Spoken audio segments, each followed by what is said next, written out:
Hi అండి. కొబ్బరి, అవిసె గింజలు, ఓట్స్తో లడ్డు చేస్తున్నాను. చాలా బాగుంటుంది.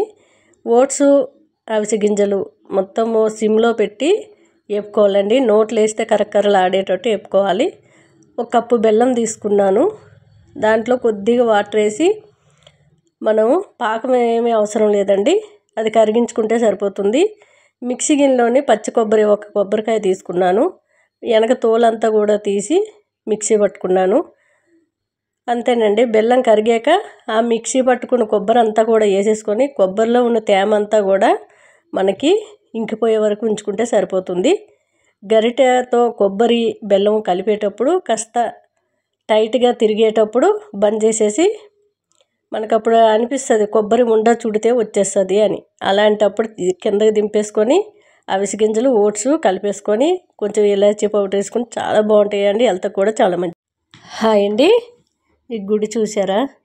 చాలా పెద్దగా ప్లేస్ కానీ విశాలంగా కానీ చాలా చుట్టూ చెట్లు కానీ ఏం గుడి చెప్పండి.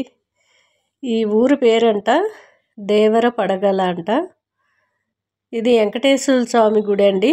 దేవర పడగల వెంకటేశ్వర స్వామి గుడి. మేమైతే ఫస్ట్ టైం వెళ్ళాము. చాలా బాగుంది. ఇక్కడైతే చాలా 800 సంవత్సరాల గుడి అంటే ఇది 800 సంవత్సరాలు అని చెప్తున్నారు అక్కడ పంతులు. ఎంత ప్రశాంతంగా ఉంది ఆ ఊర్లోని. అసలు మార్నింగే జనాలు వచ్చిపోతుంటారేమో, మేము వెళ్ళేసరికి అయితే ఎవ్వరు లేరు. చాలా చక్కగా ఉంది గుడి. వెంకటేశ్వర స్వామి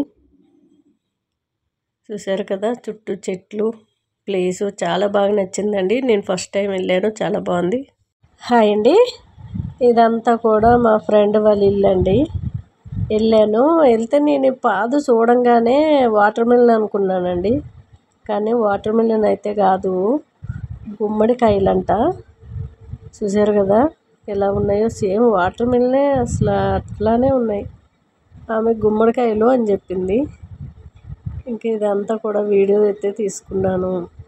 చాలా ఖాళీ ప్లేస్ అయితే ఉందండి. గులాబీ చెట్లు, అట్లానే మళ్ళీ అన్నీ కూడా చెట్లు ఇటువైపు అంతా కూడా మంచిగా చేసుకొని అటు చుట్టూ ఇంటి చుట్టూ కూడా ప్రహరీలాగా వదిలిపెట్టి అన్ని రకాల కూరగాయ చెట్లు ఒకటే పెట్టుకున్నారు. చాలా చక్కగా ఉంది.